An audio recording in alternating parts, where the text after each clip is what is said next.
ہم نے رب کے حکموں کو توڑا، ہم نے پرواہ ہی نہیں کی۔ ہم سمجھے دنیا میں آئے ہیں تو ہماری دنیا ہے، آوارہ ہوں، خواہشات نفس کے مطابق زندگی گزاریں، آنکھیں بے حیائی میں لگی رہیں، سوچیں آوارگی میں لگی رہیں، کان نغمے سنتے رہے، زبان جھوٹ بکتی رہی، ظلم و جبر کا بازار گرم رکھا، عصمتیں عزتیں پامال کرتا رہا، لوگوں کا مال لوٹتا رہا، حق غصب کرتا رہا، کلیجے اور دل چیرتا رہا، لوگوں کو زخمی کرتا رہا، لوگوں کے جذبات سے کھیلتا رہا، پرواہ نہیں کی کہ یہ دنیا ہے، امتحان گاہ ہے، چند دنوں کے لیے آئے ہیں، اللہ کے حضور پیش ہونا ہے، عملوں کا حساب ہونا ہے۔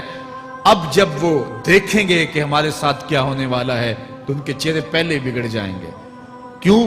وہ گمان کریں گے کہ ان کی ریڑھ کی ہڈی توڑ دی جائے گی، ایسے عذاب آئیں گے جس طرح کسی کی ریڑھ کی ہڈی ٹوٹ جائے تو اس کا چہرہ شگفتہ گلاب تو نہیں ہوتا، اس کا چہرہ جو ہے وہ تو کس قدر مرجھایا ہوا ہوتا ہے۔ تو اللہ ارشاد فرماتا ہے اس طرح ان کے چہرے ہوں گے۔ ابھی عذاب آیا نہیں ہے لیکن چہرے پہلے اترے ہوئے ہوں گے، اور جب عذاب کی بھٹی میں ڈالے جائیں گے، اللہ اکبر، اور وہ سخت عذاب، حضور نے جبریل امین سے پوچھا مجھے جہنم کے عذابوں کا ذکر سناؤ۔ عرض کی حضور سب سے ہلکے عذاب کی کہانی سناتا ہوں، اور وہ یہ کہ جہنمی کے پاؤں میں آگ کا جوتا رکھا جائے گا، باقی پورا بدن اس کا سلامت ہوگا۔ یہ سب سے ہلکے عذاب کی کیفیت ہے۔ اب پاؤں میں آگ کا جوتا ہوگا، حدت، گرمی، شدت اتنی ہوگی کہ دماغ پگھل کے ناک اور کانوں کے راستے سے باہر آ جائے گا۔ پاؤں میں رکھے ہوئے جوتے کی گرمی دماغ کو ایسے چڑھے گی کہ وہ پگھل جائے گا اور ناک اور کانوں کے راستے سے باہر آ جائے گا۔ تو اللہ کے عذاب کے خوف سے چہرے بگڑ جائیں گے، حالت سلامت نہیں رہے گی۔ یہ بات ذہن میں رکھیں کہ اللہ جس کو جہنم میں ڈالے گا اس کو اس صورت میں نہیں ڈالے گا، یہ محمدی صورت ہے، یہ شکل اس کی چھین لی جائے گی اور اس کی شکل بڑی کر دی جائے گی۔ اس کا ایک ایک دانت احد پہاڑ جتنا ہوگا۔ احد پہاڑ کا پھیلاؤ 15 کلومیٹر پہ ہے، 15 کلومیٹر کا ایک دانت، اور 32 دانت کتنے ہوں گے تو منہ کتنا بڑا ہوگا۔ اس کو اتنا بڑا اس لیے کیا جائے گا تاکہ وہ عذاب کی تکلیف زیادہ سہے۔ 70 گز موٹی کھال ہوگی، اور کھال جل جائے گی تو اللہ قرآن میں فرماتا ہے ہم نئی کھال دے دیں گے تاکہ عذاب کی تکلیف اس کو گوارا کرنی پڑے۔ پھر چیخے گا، چلائے گا، ہائے مجھے پانی دو، پانی دو، پیاس کی شدت ہے۔ 70 سال تک تو اس کی کوئی آواز ہی نہیں سنے گا۔ 70 سال کے بعد داروغہ جہنم چیخ کر کہے گا کیا مانگتا ہے؟ وہ بولے گا مجھے پانی چاہیے۔ کہا جائے گا تو بے بھی ملتا ہے پانی۔ پھر داروغہ جہنم اسے پانی دے گا، کوکا کولا کی بوتل دے گا یا پیپسی تھما دے گا یا منرل واٹر کی بوتل دے گا؟ نہیں، قرآن بتاتا ہے اسے مائے حمیم دیا جائے گا، کھولتا ہوا پانی، اور وہ اتنا گرم ہوگا جب پینے کے لیے چہرے کے قریب کرے گا اس سے اٹھتی ہوئی بھاپ کی وجہ سے چہرے کی کھال ادھڑ کے اس کے اندر گر پڑے گی، لیکن اس کے باوجود اس کو پینا پڑے گا۔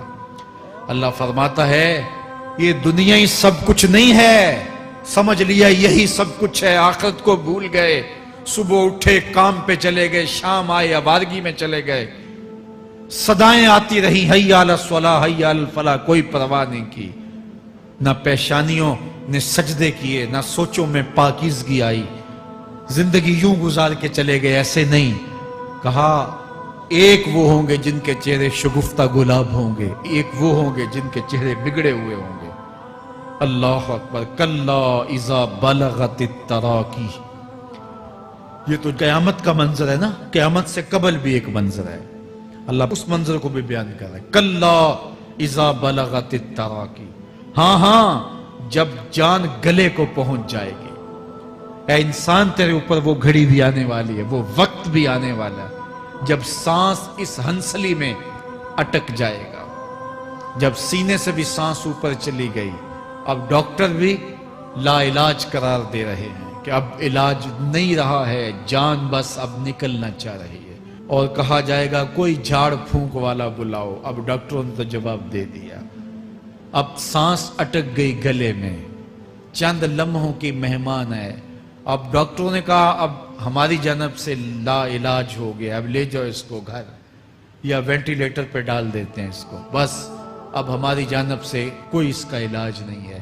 اب گھر والے روتے ہیں, کہتے ہیں کوئی جھاڑ پھونک والا لاؤ, کوئی دم والا لاؤ, شاید وہ کوئی دم کرے تو اس کی جان میں جان آ جائے. ڈاکٹروں نے تو لا علاج قرار دے دیا. وَظَنَّ عَنَّهُ الْفِرَاقِ. اللہ فرماتا ہے یہ تو جھاڑ پھونک والے کو ڈھونڈ رہے ہیں, لیکن جس کی سانس یہاں اٹکی ہے وہ سمجھ گیا ہے اب موت آ گئی ہے. اس کو یقین ہو گیا ہے کہ اب موت کے لمحے آ گئے ہیں, اب میں بچ نہیں پاؤں گا. اب آنکھیں تاڑے لگی ہوئی ہیں. وَالْتَفَّتِ السَّاقُ بِالسَّاقِ. پنڈلی پہ پنڈلی چڑھ رہی ہے. جب موت آ جاتی ہے تو پھر پنڈلی سے پنڈلی لپٹ جاتی ہے, اس کو پھر جدا کرتے ہیں اور جدا کر کے دونوں انگوٹھے باندھ دیتے ہیں تاکہ پنڈلی کے اوپر پنڈلی نہ چڑھے. اللہ وہ منظر بیان کرتا ہے, صاحب یہ وقت آنے والا ہے جب دونوں انگوٹھے باندھ دیے جائیں گے, جب ناک میں روئی ٹھونس دی جائے گی, جب چٹے لباس میں کفن دیا جائے گا, جب غسال کے سامنے بے بس پڑے ہوں گے, وہ چاہے یہ بازو اٹھائے چاہے یہ بازو اٹھائے, گرم پانی ڈالے یا سرد پانی ڈالے, جب بس پڑے ہوئے ہوں گے جو ہے وہ غسل دینے والوں کے, اور ناک میں روئی ہوگی اور دونوں انگوٹھے آپس میں بندھے ہوں گے. یہ محل, یہ ماڑی, یہ کوٹھیاں, یہ بنگلے جس کو سویر شام لگ کے حلال حرام کی تمیز کیے بغیر بنایا تھا, غوث اعظم رضی اللہ تعالیٰ عنہ بولے مکان بنا رہا ہے, بسیں گے اور حساب تو جا کے دے گا. اور یہ تو ایک رات بھی تجھے اس گھر کے اندر نہیں رکھیں گے کہ چلو ایک رات مہمان رکھ لیں. کہتے ہیں نہیں نہیں, مہمانوں نے بھی جانا ہے تو جلدی کرو, اس کو سپرد کراؤ. وہ تو تیرا لباس بھی پھاڑ کے اتاریں گے, خود غسل دینے کے لیے تیار بھی نہیں ہے.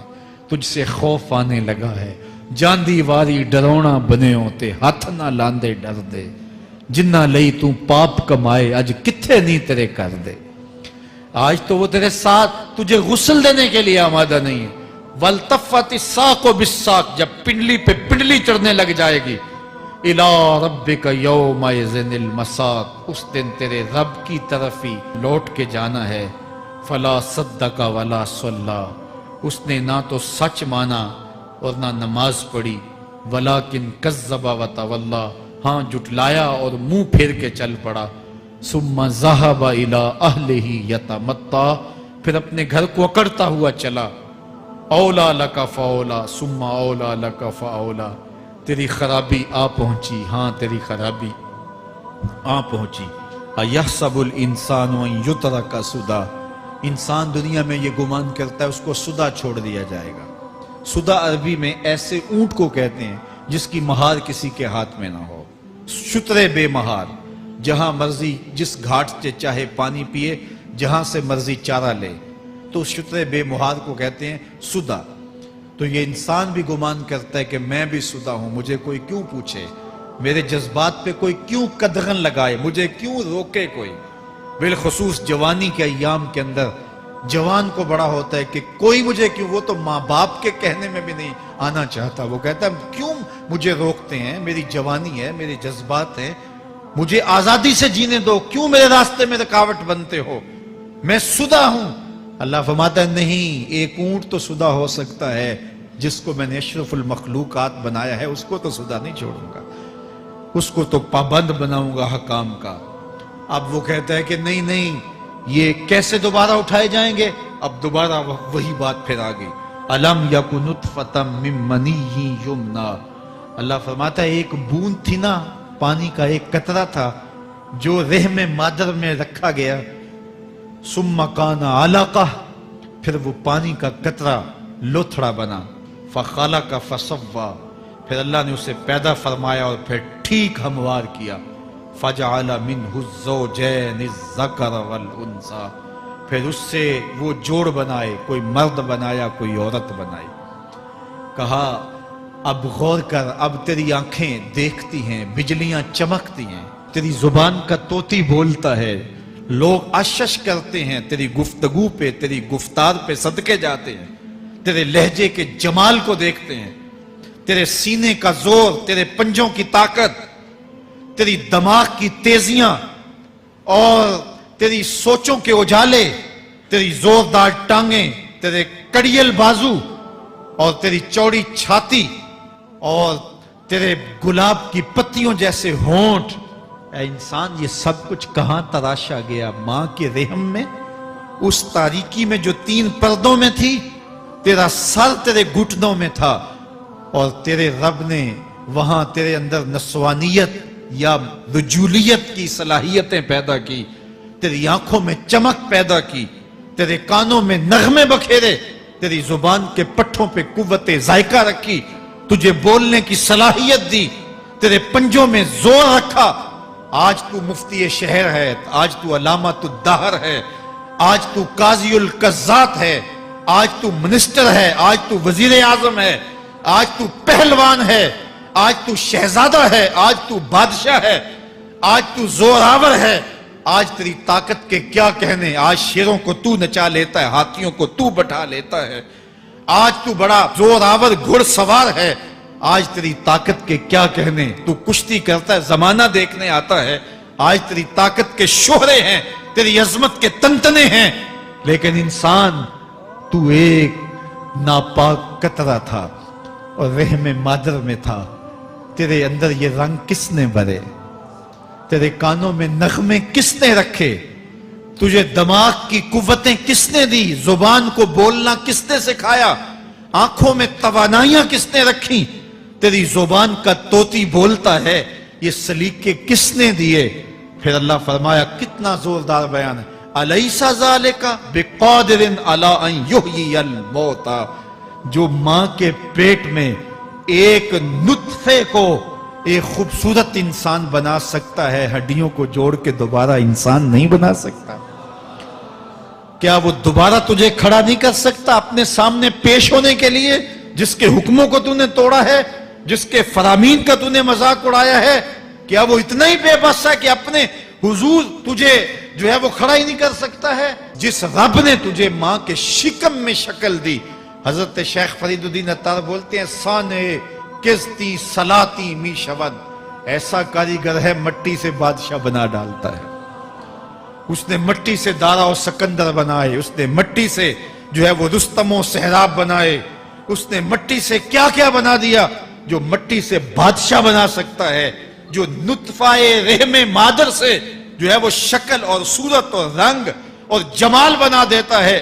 تیری صورت نکھرتی ہے، تیرے ہونٹ گلابی ہیں اور تیری نرگسی آنکھیں ہیں، تیرے ریشمی بال ہیں اور تیری خوبصورت رنگت ہے، تو چال چلتا ہے تو لگتا ہے قیامت چل رہی ہے، تیرا قد رانا جو ہے وہ صنوبر کو شرماتا ہے، تیری گفتار کے تنتنے ہیں۔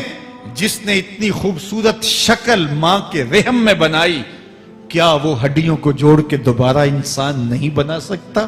وہ دوبارہ انسان بنائے گا اور پھر تجھے اپنے حضور کھڑا کرے گا۔ اور ایک حدیث میں آتا ہے، اللہ بندے کو اپنے حضور کھڑا کرنے کے بعد اپنے سامنے سے ہٹنے نہیں دے گا جب تک 5 سوال نہیں پوچھ لے گا۔ ان عمرہ ہی فیما افنا ہو، اس کی عمر کے بارے میں پوچھے گا، کہاں ضائع کی؟ میں نے تجھے زندگی دی، 60 سال 70 سال 40 سال 50 سال، اس زندگی کو کہاں گزار کے آیا ہے؟ ان شباب ہی فیما ابلا ہو، اس کی جوانی کے بارے میں پوچھا جائے گا، جوانی کہاں گزار کے آیا ہے؟ مجنوں تو نہیں بنا رہا، خواہشات کا اسیر تو نہیں ہو گیا، دیوانوں کی طرح زندگی تو نہیں گزار کے آ گیا؟ تیری جوانی کسی چوک میں تو نہیں گزری، تیری جوانی آوارگی میں تو نہیں گزری، ساری رات سوشل میڈیا کے اوپر گندگی اور غلاظتیں تو نہیں دیکھتا رہا؟ تیری زندگی گزری کہاں ہے؟ تیری جوانی گزری کہاں ہے؟ اگر کوئی جواب نہ ہوا تو پھر کیا جواب دے گا؟ اور وہ کتنا خوش نصیب ہوگا جو کہے گا، مالک میری جوانی سجدوں میں گزری، میری جوانی قیام میں گزری، میری جوانی رکوع میں گزری۔ میرے حضور فرماتے ہیں، سبعۃ یظلھم اللہ فی ظلہ یوم لا ظل الا ظلہ، 7 اشخاص ایسے ہیں قیامت کے دن جب کوئی سایہ نہیں ہوگا، اللہ ان 7 کو اپنے عرش کا سایہ دے گا۔ ان میں سے دوسرا شخص میرے حضور نے بیان فرمایا، وشاب نشأ فی عبادت اللہ، وہ جوان جس کی جوانی اللہ کی عبادت میں گزری۔ جوانوں، اپنی زندگی کو مالک کی دہلیز پہ لے آؤ۔ جوانی وہی ہے جو مالک کی چوکھٹ پہ گزرے۔ اپنے دل کا تعلق جوڑو، عشق کرنا ہے تو پھر آمنہ کے لال سے کرو، محبت کا رشتہ ان سے جوڑو، تعلق کا ربط ان سے قائم کرو، جوانی کو دین کی راہ پہ ڈالو۔ اللہ اکبر۔ سنو میرے حضور کا فرمان، انا حبیب اللہ، میں اللہ کا حبیب ہوں۔ پھر فرمایا الشاب التائب حبیب اللہ، جو جوان جوانی میں توبہ کرے وہ بھی اللہ کا حبیب ہے۔ آؤ اللہ کے حبیب بن جاؤ، اللہ کے حبیب بن جاؤ، اللہ کے حبیب بن جاؤ، اللہ کے محبوب بن جاؤ۔ لیلۃ القدر کی گھڑیاں ہیں، رات کا پچھلا پہر ہے، اللہ کے حضور یہ عہد کر کے اٹھو، مالک جو زندگی گزر گئی، آئندہ جوانی کا ایک ایک لمحہ تیرے لیے گزرے گا، جیوں گا تو تیرے لیے، مروں گا تو تیرے لیے۔ میری ایک ایک سانس تیرے نام وقف ہوئی، میری زندگی کی ایک ایک ساتھ تیرے نام وقف ہوئی، میں اپنا سب کچھ تیرے لیے پیش کرتا ہوں۔ میری زندگی کا مالک بھی تو ہے، میری موت و حیات کا خالق اور مالک بھی تو ہے، یہ زندگی تو نے دی، تیری امانت ہے، تیرے حضور ہی پیش کرتا ہوں۔ اور لیلۃ القدر کی گھڑیوں میں اس عزم کے ساتھ گھروں کو لوٹو کہ اللہ میری زندگی کا ایک ایک لمحہ تیرے نام ہوا، آنے والے موسم تیرے نام ہوئے، میری جوانی تیرے نام ہوئی، میرے آنسو تیرے نام ہوئے، میری پیشانی تیرے نام ہوئی، میرے دل کی دھڑکن تیرے نام ہوئی، میری صلاحیتیں تیرے نام ہوئی، میری زبان بولے گی تو تیری تسبیح بولے گی، تیرے ذکر کے ترانے پڑے گی، میرے کان سنیں گے تو قرآن کے نغمے سنیں گے، میری آنکھیں دیکھیں گی تو مالک تیری قدرت کی نشانیاں دیکھیں گی، تیرے رسول کا روضہ دیکھیں گی، تیرا کعبہ دیکھیں گی۔ مالک میری زبان سچائی کے نور سے مالا مال ہوگی اور میں ساری زندگی تیرے نام کرتا ہوں۔ اور جب آپ اپنی ساری زندگی اللہ کے نام کر دیں گے تو پھر وہ پوری کائنات تمہارے نام کر دے گا۔ کی محمد سے وفا تو نے تو ہم تیرے ہیں، یہ جہاں چیز ہے کیا لوح و قلم تیرے ہیں۔ اللہ آپ سب کو اپنی پناہ میں، امان میں اور حفاظتوں کے ساتھ میں